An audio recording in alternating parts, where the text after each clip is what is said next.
हम दोनों मुसलमान हैं और हमें अपने सरदार हारिस इलाफी ने भेजा है।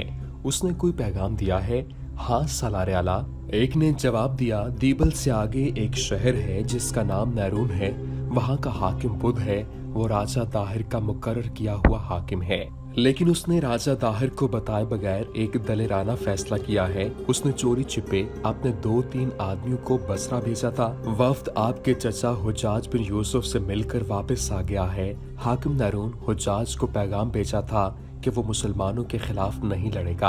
आप देख रहे हैं डेली जमील सीरीज। फातेह सिंध मोहम्मद बिन कासिम सीरीज की ये 15वीं एपिसोड है। इसकी बजाय वो अमन का वादा करता है और इस पर जो जजिया आयद किया जाएगा वो बखुशी अदा करेगा। हुज्जाज ने अमन का ये मुआहदा कबूल कर लिया है, लेकिन हमें ये मालूम नहीं हो सका कि जजिया कितना मुकर्रर हुआ है। अलबत्ता ये पता चला है कि हुज्जाज ने हाकिम नैरून को पैगाम भेजा है कि इसके खानदान की और उसके शहर के लोगों की इज्जत और जानो माल की हिफाजत की जिम्मेदारी मुसलमान फौज पर होगी और मुसलमान फौज की तरफ से उसे दोस्ती और मोहब्बत मिलेगी। क्या ये मोर्चा नहीं है? मोहम्मद बिन कासिम ने हैरान होकर पूछा। यकीन नहीं आता कि राजा के हाकिम ने अपने आप ही एक शहर हमला आवरों के पहुंचने से पहले उनके हवाले कर दिया हो। मुझे ये खबर गलत मालूम होती है। हारिस इलाफी के दिल में कुछ और तो नहीं सालारे आला। इन दोनों में से एक ने कहा, इसे आप मोर्चा न समझें, ये हम दोनों का कारनामा है। मैं साधु बनकर नैरून गया था और वहाँ के लोगों पर खौफ तारी कर दिया था। मेरा ये दोस्त मेरे साथ था, 2 और आदमी भी मेरे साथ थे। ये मेरे चेलों के भेष में थे। यहाँ के लोग वहमी हैं, आफात से बहुत डरते हैं। हमने नैरून में इतना खौफो हिरास तारी कर दिया था कि हाकिम शहर ने मुझे बुलाया। मैंने उस पर भी खौफो हिरास तारी कर दिया, लेकिन ऐसी जरूरत नहीं थी क्योंकि वो बुध मत का पैरोकार है और बुध लड़ना तो दूर की बात है, हथियार को हाथ लगाना भी गुनाह समझते हैं। क्या ये तुम कारनामा दूसरे शहरों में भी कर सकते हो? मोहम्मद बिन कासिम ने पूछा। नहीं सालारे आला। मोहम्मद बिन कासिम को जवाब मिला, बाकी तमाम शहरों के हाकिम हिंदू हैं और कहीं ना कहीं पकड़े जाने का खतरा भी है। फिर भी हम इस कोशिश में हैं कि आपके लिए रास्ता साफ करते रहें, लेकिन हमारे सरदार हारिस इलाफी ने कहा है कि उसी पर भरोसा न करना। कहीं ऐसा न हो कि लड़ने की अहलियत और जज्बे में कमी आ जाए। मेरी अगली मंजिल दीबल है। मोहम्मद बिन कासिम ने कहा, वहाँ क्या है? कितनी फौज है? मज़ाहमत कैसी होगी? मुझे इन सवालों के जवाब कौन देगा? तुम खुद लड़ने वाले हो। तुम जानते हो कि मुहासरे की कामयाबी के लिए किन चीजों की जरूरत होती है। आपको इन सवालों के जवाब देने की पूरी कोशिश करेंगे। इनमें से एक ने कहा, लेकिन हमारा काम मुश्किल हो गया है। 2 पहले हाथ से निकल जाने से राजा ताहिर दीबल के दिफा को मजबूत कर रहा है। किसी अजनबी को शहर के अंदर जाने और बाहर आने से रोका जाता और इससे डोंक बचाकर देखा जाता है। अरोड़ में इलाफी के एक आदमी ने जवाब दिया, हम ये नहीं बता सकते कि वो दीबल आएगा या नहीं। हम ये जानते हैं कि उसने तमाम सरदारों को अहकाम भेजे हैं कि फौजी कलों के अंदर ही रहेंगे, कोई फौज बाहर निकल कर नहीं लड़ेगी। हम आपको खबरदार करते हैं सालारे आला। इलाफी के दूसरे आदमी ने कहा, मुकाबला बहुत सख्त होगा। मेरा ख्याल है कि राजा ताहिर अरोड़ में ही रहेगा और उस वक्त आपके सामने आएगा जब आपकी फौज कम हो चुकी होगी और बाकी थकन से चूर होगी। ये सोचना आपका काम है कि ऐसी सूरत हाल से आप किस तरह बच सकते हैं। मोहम्मद बिन कासिम ने उनका शुक्रिया अदा किया और दुआओं के साथ उन्हें रुखसत किया। उसे ये इत्मीनान हो गया कि ये बाकी अरब इसके साथ हैं और इनकी तरफ से इसे कोई खतरा नहीं। पहले बताया जा चुका है कि सिंध से बसरा तक थोड़े थोड़े फासले पर चौकियां बना दी गई थीं, जिनमें तेज रफ्तार ऊंट और बड़ी अच्छी नस्ल के घोड़े रखे गए थे। कासिद जो आते जाते थे वो उन चौकियों से घोड़े और ऊंट तब्दील करते थे। हर चौकी से ताजा दम घोड़ा या ऊंट मिल जाता था। इस तरह सिंध और बसरा के दरमियान पैगाम रसानी में सिर्फ 1 हफ्ता लगता था। मोहम्मद बिन कासिम अपनी कामयाबी की इत्तलाएं पूरी तफसील से हुज्जाज को भेज रहा था। एक रोज उसे बसरा से हुज्जाज का पैगाम मिला, जिसमें हुज्जाज ने पहली बात ये लिखी कि दीबल से आगे नैरून एक शहर है, اس کے حاکم اعلیٰ نے ہم سے امان مانگی ہے اور جزیہ کی ادائیگی قبول کی ہے اور ہم نے انہیں امان دے دی ہے۔ حجاج نے محمد بن قاسم کو جو ہدایات لکھی ان کا متن مورخوں نے اس طرح لکھا ہے: اور جب تم سندھ میں داخل ہو جاؤ تو اپنی خیمہ گاہوں کے تحفظ کا انتظام کرو، جو دیبل کے قریب ہوتے جاؤ احتیاط میں سخت ہوتے جاؤ، جہاں خیمہ زن ہوتے ہو وہاں ارد گرد خندق کھودو اور رات کو بیدار اور چوکس رہو، زیادہ وقت جاگو، نیند کم کر دو۔ فوج کے جو مجاہد قرآن پڑھ سکتے ہیں وہ تلاوت قرآن کرتے رہیں، جو نہیں پڑھ سکتے وہ رات دعا اور عبادت میں گزاریں، اور تم اور تمہارے مجاہد ذکر الہی ہر وقت زبان پر رکھو، اللہ تبارک و تعالیٰ سے فتح و کامرانی مانگتے رہو، عجز و انکساری سے اور اللہ سے فتح کی امید رکھو، کبھی کبھی لا حول ولا قوت الا باللہ العلی العظیم کا ورد کرو اور اللہ تعالیٰ سے مدد مانگو، اور جب تم دیبل کے قریب پہنچ جاؤ تو رک جاؤ اور پڑاؤ کے ارد گرد 12 گز چوڑی اور 6 گز گہری خندق کھود لو، دشمن تمہیں للکارے تو جواب نہ دو، دشمن دشنام ترازی کرے، مشتعل کرے، برداشت کرو اور خاموش رہو، اس وقت تک لڑائی شروع نہ کرو جب تک میری ہدایت تم تک نہ پہنچ جائے، پھر میری ہدایت کے ہر لفظ پر عمل کرنا، انشاءاللہ فتح تمہاری ہوگی۔ محمد بن قاسم نے دیبل تک کے علاقے کی دیکھ بھال کے لیے اپنے جاسوس سندھی لباس میں آگے بھیج دیے، ان میں سے جو بھی پیچھے آتا تھا وہ یہی بتاتا تھا کہ شہر کے دروازے بند ہیں اور باہر سندھ کی فوج کی کہیں بھی کوئی سرگرمی یا حرکت نظر نہیں آتی۔ ان رپورٹوں سے یہ ظاہر ہوتا تھا کہ داہر میدان میں لڑنے سے گریز کر رہا ہے۔ اس دوران ان عربوں کی بستی میں ایک واقعہ ہو گیا جنہیں راجہ داہر نے پناہ دے رکھی تھی اور جن کا سردار حارث الافی تھا۔ ان کی بستی مکران اور سندھ کی سرحد پر تھی۔ محمد بن قاسم نے مفتوحہ علاقے میں جو چوکیاں قائم کی تھیں ان میں ایک چوکی اس بستی کے قریب تھی۔ ہر چوکی کے 4 گھڑ سوار یا شتر سوار اپنے اپنے علاقے میں گشت پر نکلا کرتے تھے۔ یہ چوکی جو باغی عربوں کی بستی کے قریب تھی ایسی جگہ بنائی گئی تھی جہاں کچھ سبزہ تھا اور اس سبزے میں گھرا ہوا ایک چشمہ تھا۔ اس علاقے میں ہری بھری سی چٹانیں بھی تھیں۔ کبھی کبھی باغی عربوں کی عورتیں گھومنے پھرنے کے لیے ادھر آ نکلتی تھیں، لیکن یہ جگہ بستی کے اتنے قریب بھی نہیں تھی کہ وہاں عورتوں کا میلہ سا لگا رہتا۔ کبھی کبھار 2-4 جوان لڑکیاں وہاں چلی جایا کرتی تھیں۔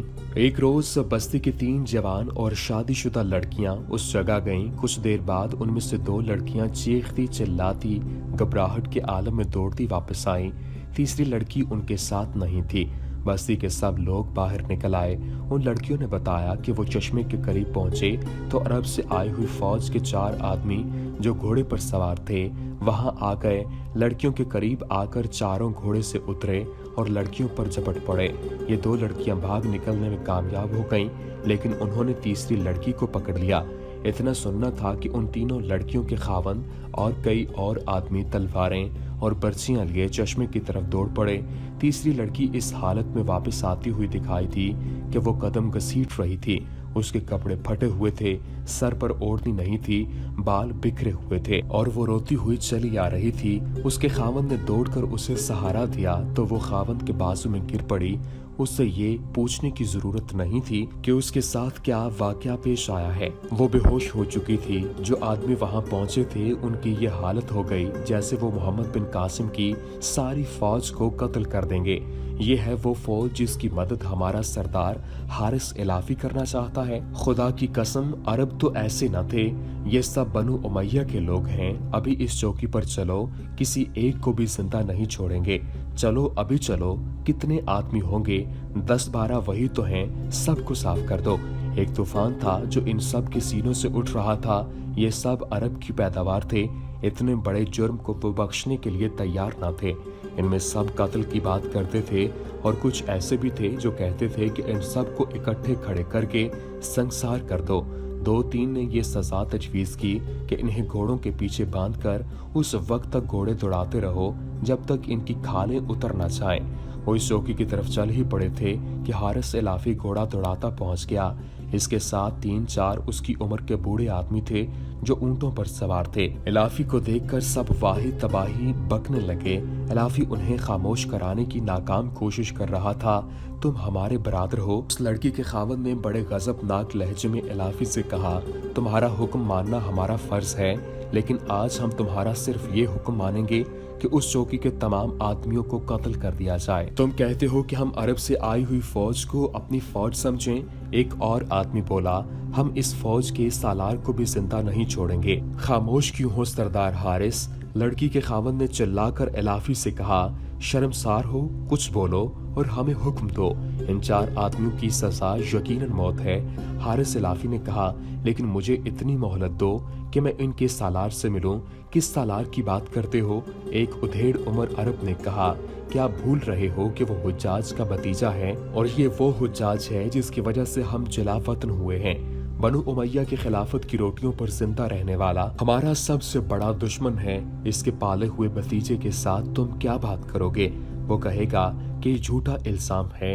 मत भूलो कि हम अरब हैं। इलाफी ने कहा, हमारे कुछ रिवायात हैं, हमारे कुछ रिवाज हैं। मैंने मोहम्मद बिन कासिम के साथ कुछ वादे किए हैं और कुछ वादे उसने मेरे साथ किए थे।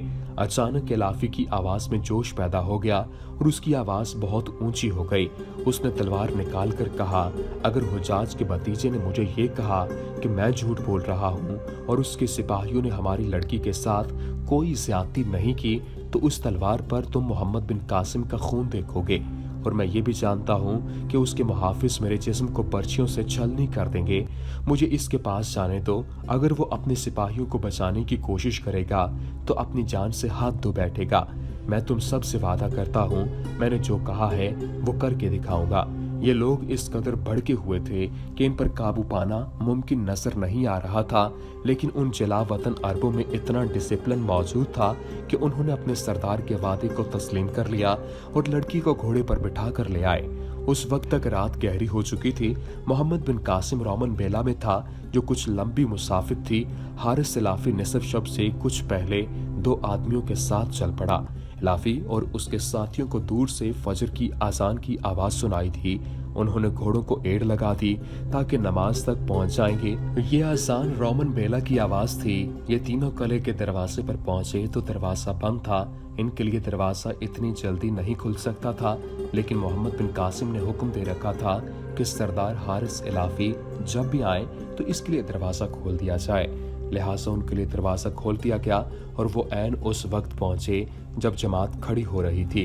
उन्होंने पिछली सफ में खड़े होकर नमाज पढ़ी।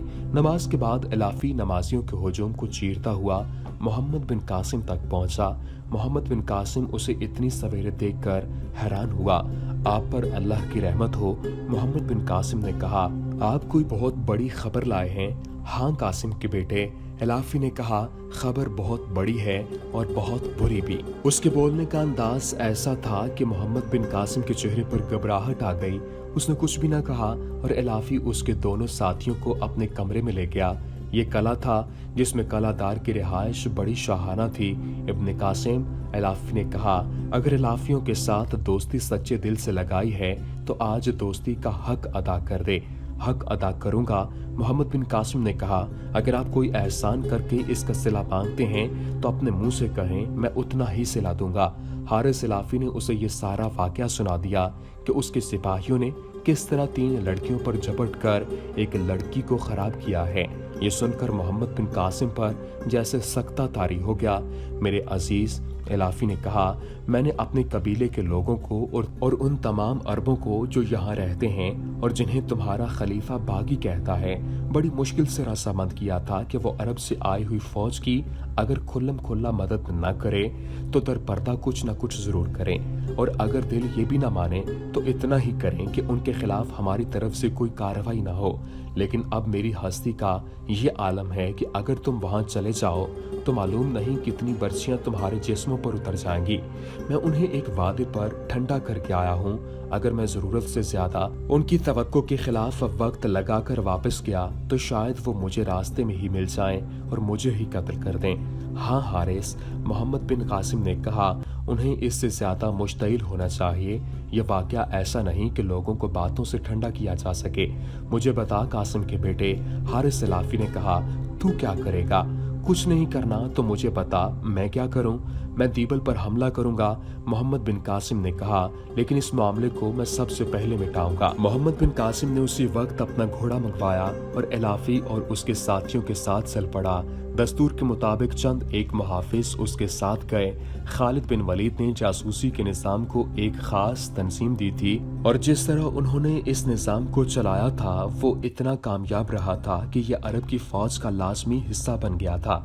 बाद में जासूसी का एक अलग महकमा बना दिया गया था जिसके लिए अलग सालार मुकर्रर कर दिया गया था, लेकिन इस महकमे की सालारी उस आदमी को मिलती थी जिसमें जमीन की तहों के नीचे से भी राज और सुराग निकाल लाने की अहलियत होती थी। मोहम्मद बिन कासिम के साथ इंटेलिजेंस का सालार था, उसका नाम शौबान सकफी था। ये मोहम्मद बिन कासिम के अपने कबीले का आदमी था। इसके मुतालिक मशहूर था कि इसके पास कोई जादू है कि वो जमीन और आसमान के राज भी पा लेता है।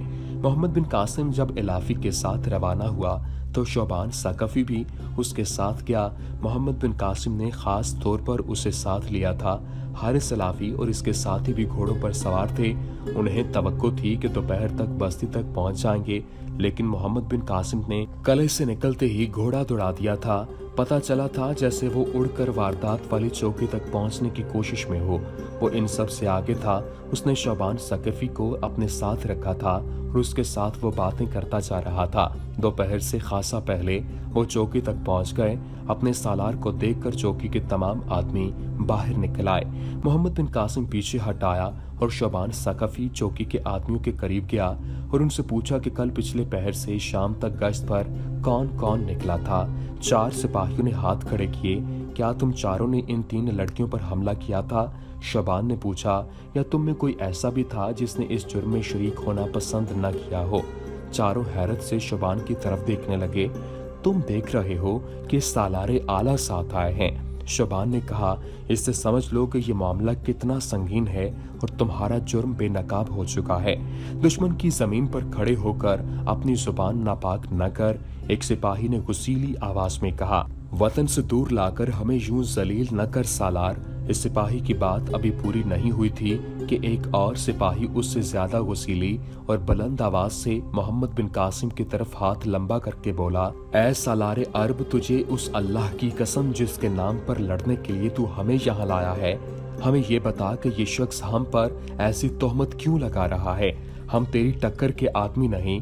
मोहम्मद बिन कासिम ने कुछ भी नहीं कहा।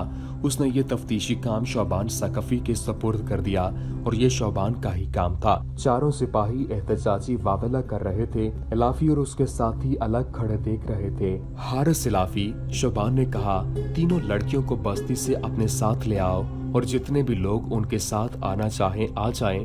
इलाफी के जाने के बाद सालार शौबान ने चौकी के कमांडर से कहा कि उस वक्त जो आदमी गश्त पर गए हुए हैं उन्हें भी यहाँ ले आएं। कमांडर के जाने के बाद मोहम्मद बिन कासिम और शौबान अलग जा खड़े हुए और आपस में बातें करते रहे। पहले सिर्फ 4 सिपाही वावेला बपा कर रहे थे। इलाफी के जाने के बाद चौकी के तमाम सिपाहियों ने कुछ न कुछ बोलना शुरू कर दिया।